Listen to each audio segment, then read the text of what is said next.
Hello, guys. Welcome back to book club, my favorite day of the week. I know there are a few different things to note.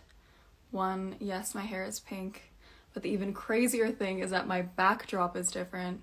That's definitely way more substantial. I'm currently in a cabin in the woods, trying to disconnect, but obviously book club is an exception every week, especially when it's so exciting like this week. This week we read The Vanishing Half by Britt Bennett. It was my first time reading the book, and when I read kind of the storyline, I just realized how relevant it seemed in the midst of everything going on in the world right now, especially with BLM and issues of racial identity. So I'm really excited to also have Britt on to talk to her about this book. It was her second novel that she wrote. My first time reading it, and yeah, it's a multi-generational family saga that shows problems and pressure to pass, this idea of passing in the world, also the difference between acting and lying, and just how easily people play roles just to get by in their lives. So before I bring Britt on, I just want to talk a little bit about the summary of the book. It follows two sisters, Stella and Desiree Returns, who grow up in a small town called Mallard. Mallard is a fictional town that was actually founded by Stella and Desiree's great-great-great-grandfather for light-skinned Black Americans. And actually, over time, the town itself becomes prejudiced against dark-skinned Black people. It shows that as the sisters kind of decide to leave the town to New Orleans, and how after a year the twins split up and how their decisions affect their lives. I want to read a quote from the book that I think explains their separation very well. It says, "After a year, the twins scattered their lives, splitting as evenly as their shared egg. Stella became white, and Desiree married the darkest man she could find." I want to quickly note and talk about this idea of passing, which is actually not a new idea to literature at all. There's Nella Larson talks a lot about passing. So from the antebellum period until the end of Jim Crow, a lot of Black Americans crossed the color line to pass as white, to gain freedom from slavery, to have more social benefits against racial violence, to escape that. So yeah, this idea of passing as white, and the people in this town of Mallard, it was kind of a new concept at the time to have mixed race people. So it kind of explains how some of them go into the world and live as a white person with rights that otherwise they would not have had. So I want to bring Britt on, because who better to talk about the book with than the author herself.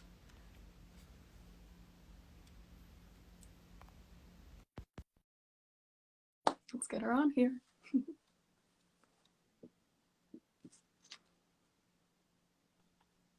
Hi. Hi. It's so nice to have you on. Thanks for having me. Thanks for doing this. I loved this book so much, and it's crazy how relevant it seems right now. Thank you. I appreciate that. I'm glad you enjoyed it. Yeah, so this was your second novel, correct? Yes. Yes. And what made you decide that this was an important story to tell?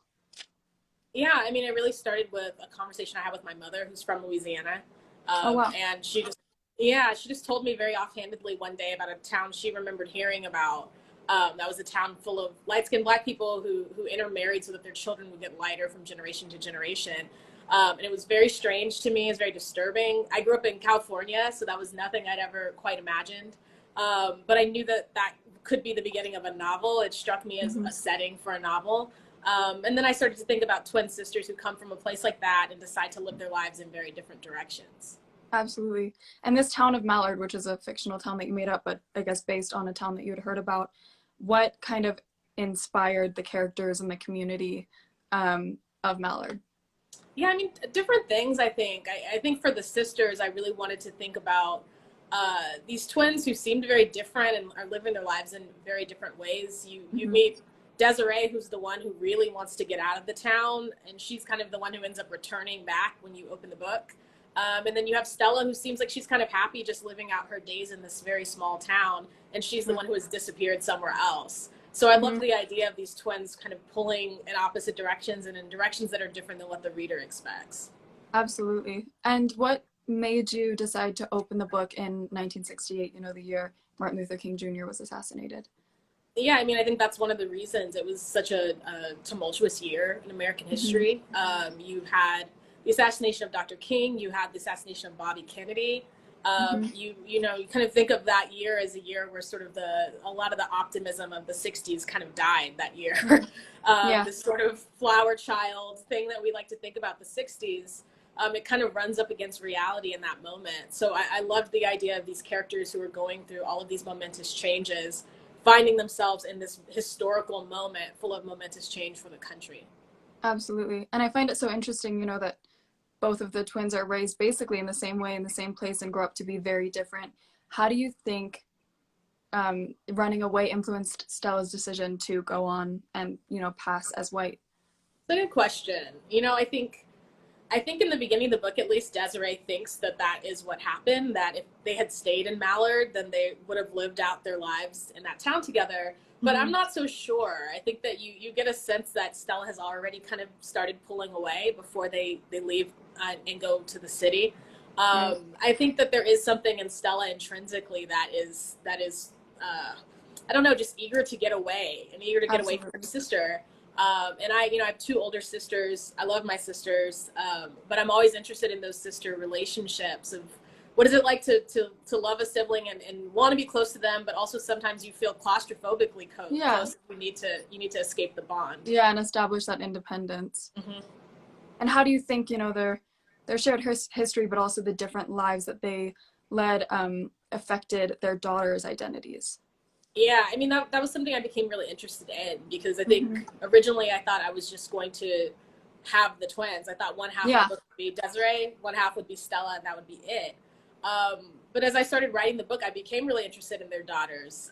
Jude is Desiree's daughter. She's the kid that you meet on the first page of the book when she is this dark-skinned child who's been brought to this town where she suffers immensely. And then later you find out that Stella has a daughter who is looks white, has lived her life believing herself always to be completely, whatever that means, white. And these are women who essentially are, you know, genetically half siblings, they're cousins, but they grow up in such different realities. And I really wanted to think about how the ways in which we are raised and the ways in which we are socialized really do shape us in big ways.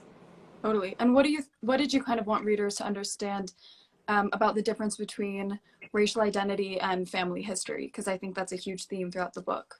Yeah, I mean, I don't know if I had something I wanted them to understand. I think these were just questions I was interested in. You know, I think even there's I'm speaking sort of clumsily about Stella's daughter's identity, because I've gone back and forth. I don't even know how I would label her, you know? Yeah, right. I heard somebody call her functionally white with black heritage, and I'm like, yeah, that's probably accurate, but you know, like there's a clumsiness to the language because identity is so complicated, and absolutely, yeah, we want to simplify it to fit our language. But I think when you actually start to look into the history of all of our families and all of our lives, you'll find that it's often more complicated than our language even allows. Absolutely. And that's, I think, what was so interesting about this book is even as you're writing it, it still leaves the reader with a lot of questions about, you know, racial identity and, and this act of passing. And I also love that, you know, later in the book, you include a transgender character within a love story with Jude. And what was your inspiration, or why did you, you know, feel the importance of including a character like this in the book? Yeah, I mean, I think really it was me being drawn to that love story. I wanted to write this big love story for Jude, in part because she suffers so much growing up in this pretty terrible place. But I think beyond that, I really was interested also in other forms of identities beyond race, and thinking about gender. and thinking about the ways in which we perform gender and the ways in which gender can be fluid and race can be fluid. I loved the idea of Reese's journey being very different from Stella's, because his journey is one towards affirmation. It's one in which he is affirming who he is, versus Stella's journey is a journey kind of away from herself in this strange way. So I love the idea of those stories kind of banging up against each other in a strange, kind of tense sort of way. Yeah, because it does show a very big difference in identity and people's different ways to get there. So I found that a very interesting, almost parallel to Stella's, but a very different take on identity. And, talking about Stella, like the white people in Stella's community, including Blake, all claim not to be racist, but I feel that they kind of succumb to white supremacist behavior. This feels really relevant kind of surrounding everything that's going on in the world right now. Why did you feel like including a community like this in the book? Yeah, I mean, I think the obvious choice for Stella was that if she marries this white guy and he's super racist, and then she's constantly like afraid that he's going to discover that she was as a Black woman.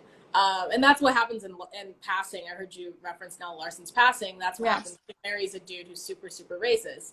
And I thought about that, but I think one, that felt obvious, and two, there was something really interesting of her marrying this sort of moderate, this kind of, this sort of white moderate dude. He has a bunch of money, but he's more kind of concerned with politeness than he is with justice. He wants people to be polite and decent, but he's so he's that seemed to feel more interesting, I think, of thinking about how Stella was going to navigate the thorniness of that. And it also, I don't want readers to be able to look away from these characters. I think sometimes these racist characters who present themselves very obviously, it's easy to look at that and say that's not me. But this guy Blake, it's Blake could be your parent, he could be your uncle. Yeah, he's not an obvious villain. And I think that forces a lot of self-reflection on the readers. Exactly. And there's even this moment where Stella stands up in their kind of town meeting when they have a Black family moving in next door to them, and she's actually the one that's trying the hardest to stop this from happening, because she's worried she's going to be found out. And I found that sort of overcompensation on her end to be, an interesting note on her feeling so nervous all the time that she's going to be found out. Yeah, definitely. I think somebody described Stella to me once as a fugitive, and I think that's sort of how she moves through the world. She feels hunted. She's always afraid that she's going to be discovered. Yeah. She's almost like easy in like her own way, trying to sneak around unnoticed. And what influenced Desiree's decision, or I guess why did you choose to have Desiree move back to Mallard, all those years later? Yeah, one is just that I love books that are about women who have returned mysteriously, and they've just returned to a town and no one really knows why they're there. I just think that's a fun way to enter a story. So I loved that. And, I think I also, again, I kept thinking, what would be the most, who is the most surprising sister to return? It would definitely be Desiree, because she's the one who's constantly... She was the one that wanted to get out, right? Yeah, I got to get out of here. So for her to end up there was more interesting. And particularly her with her daughter. She returns with this dark-skinned daughter that nobody knew that she had. And she, it causes a huge stir in the town that she has done this. So that felt more fun to me, to think of Desiree being trapped in the town that she desperately wanted to escape when she was 16. And experiencing, that prejudice that people are, how Jude is treated in school because of the color of her skin. You don't think about stuff like that. And to represent a town where they're all mixed race and they're still prejudiced against people for the color of their skin. I found that, something that not a lot of people talk about is within their own communities. Racism. Yeah, colorism is, it's a huge issue throughout, lots of communities, not just Black people. I've heard from a lot of South Asian readers. I've heard from readers from all over the world who have, experienced this fear of darkness, or who, have inherited this belief that dark skin is worse than light skin. I think you see it, cropping up in our culture, and who's considered beautiful, who's considered smart. Right. all of these ways in which you see it popping up. And I think for me, I really wanted to take something that it was sort of an idea and make it concrete and make it feel real and make it something that Mm-hmm. you could experience through these characters as they're moving through the world. Absolutely. And I think that shows a lot. Kennedy and Jude grew up very differently, and yet I feel like they are very connected to each other. Why do you think that is? Yeah, I mean, I don't know. I love the shouldn't say I love the idea. It's kind of a dark Mhm. idea, but this idea about inherited trauma, and that's something that I Yeah, thought about a lot with this book. The idea that we inherit things from our parents that we don't quite understand. right. And I think in the case of Jude, she's got some sense of her mother's life because she grows up in Mallard. She grows up in the same house where her mother grew up. She has that Hmm. connection to it. But Kennedy is off living in Brentwood. She has no Right. idea about Mallard. She has Yeah. no conception, so she doesn't Mhm. understand why her mother, is hyper vigilant and why she sleeps with a baseball bat behind the bed. She Yeah. doesn't understand any of that. And there was always something so sad to me about that. This idea of her wanting to connect to her mother, and her mother always kind of pushing her away, and she has no way of understanding why her mother is doing this. So Hmm. I think I thought a lot about that inherited trauma. Both of these characters inherited it, but Jude has a way of understanding it, and Kennedy doesn't, and that kind of forms the basis of I guess what kind of maybe draws them together, and also what kind of keeps them apart. Right. And then Kennedy, kind of becomes an actress. And I pulled this quote that her teacher says to her. It says, acting is not about being seen. And he kind of says it's about becoming invisible so that only the characters shine through. So can you expand on this, kind of the difference between acting and passing? Yeah, that's a good question. I mean, I think I had fun with the acting stuff because I think that this is a book where so many people are performing. Right. So to have a character who becomes an actual actor, and she eventually joins the Hmm. soap opera that I had fun inventing, um, and I had just fun playing with that. But I think this idea, there was something always interesting to me about the idea of Kennedy, who's a character who has sort of been passing her whole life unknowingly. Right. She had no sense of any of her heritage, her mother's heritage. Yeah. So She's she's kind of sort of ignorant to the fact that she's been passing, her whole life. exactly, Right. exactly, and at the same time, she's an actress. So Yeah. her job is pretending to be other people, and that's the point at which she feels most like herself when she is being other people. Hmm. So I loved the idea of that, and I think in the case of Stella, I think for me it was also interesting to think of where that line blurs. Where is she knowingly, consciously acting, and when does that just become her real life? Because at a certain Right. point, I think that does become her real life. Right. Yeah. Because she's no longer pretending anymore. And I found that very prevalent with Stella when it doesn't, I don't think she's playing a character anymore because those are her Exactly. personal experiences. And Exactly. even, when Desiree is with Early and she realizes how easy it is to play white, just by, not making eye contact with the elevator tenant, things like that. And she kind of gets this realization of, oh, it's all you have to do is just act like you belong everywhere and Yeah. people believe you. Yeah. And I loved that Yeah, sort I of think so. commentary. No, Yeah. thank you. Yeah, I mean, I just was so drawn to that idea about that performance, and I just loved. Weirdly, a book that I read to think about this was this book called Playing Dead, Hmm. which is about faking your death. It's really interesting, and it's about how people, stories about people who fake their deaths, stories about people who've gotten caught. But to me, there was something so interesting about these people who have faked their deaths for 20 years. They've assumed a new identity, and they get confronted with the reality, and they just still deny it. And at that point, the fake life that they have been living has become It their real life. becomes their reality, absolutely. And I Exactly. kind of felt like there was maybe for Desiree a mourning of her sister, because of how she chose to leave and lead a very different life than I think Desiree had thought out for them. And this Yeah. kind of mourning someone who isn't actually gone, but when you feel like your shared history is kind of tossed aside. Yeah. And Exactly. I yeah. think there's a a sort of psychic death. I think that is involved with racial passing. Hmm. There is a sense of your past and the life that you've lived is dead to you. The family is dead to you. You are dead to them. There is this type of psychic death that I think people experience. So I found that a useful metaphor of thinking about Stella and thinking about her living this new life and leaving behind everyone that she had ever known and loved. Mm-hmm. Yeah. And there's just this idea of her also searching so much for Stella in the beginning of the book. What sort of peace of mind do you think she was searching for in trying to find Stella? That's a good question. I'm thinking now towards the beginning of the book, like if she had found her, Yeah. what would have happened? Yeah, exactly. Like what was she Yeah, seeking out in find, and maybe it yeah, was just, the other half of herself. yeah, But I guess, yeah, that was kind of my question is what do you think she was yeah. really trying to gain from finding Stella?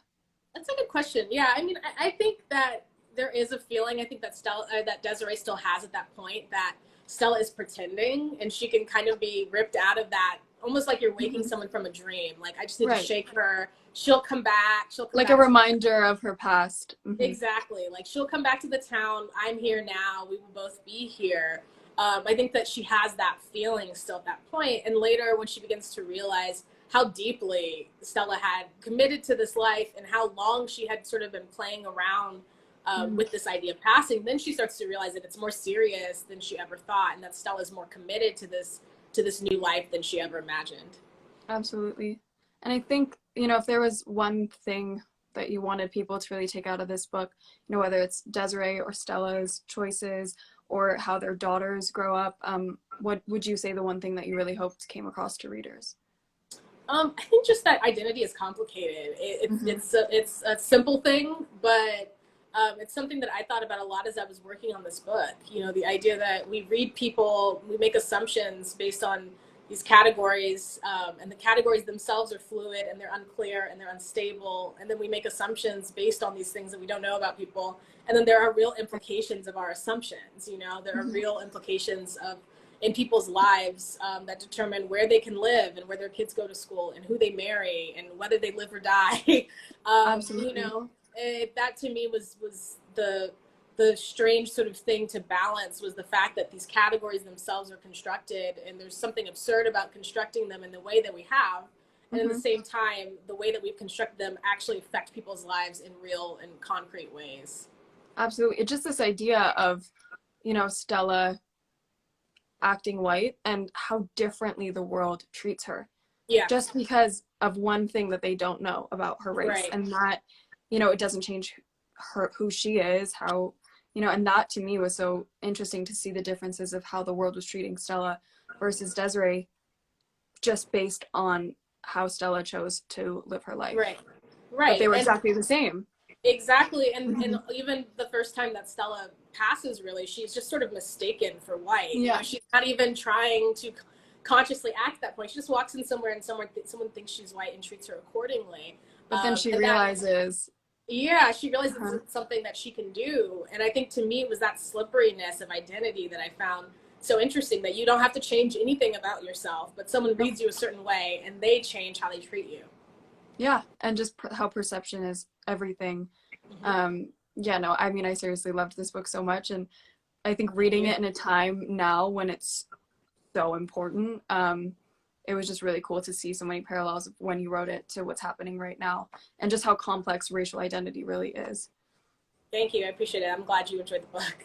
I loved it. Thank you so much for doing this. Also, I know, Yeah, it's like summer and technically everyone's on vacation, but we can't really go on vacation. So I appreciate you taking the time to do this so much. for sure. Thanks for having me. Of course. Have a good one. Thanks, you too. Bye. Wow, she's amazing, incredible. If you guys have not read The Vanishing Half, definitely you should. It's it tackles such a complex idea of racial identity in a way that I've never seen done before. It definitely makes you question a lot of your beliefs about race, and racial history. So thank you guys so much for tuning in. We will be back next week with more exciting stuff. I'm getting really into it now, so I have like so many different books that I have lined up, and I'm taking a ton of suggestions. I see you guys, so if anyone has any suggestions, I would really love if you could DM me or comment them on the live, and I'm paying attention. Because yeah, you can never read too many books. So thank you, and I will see you guys next week.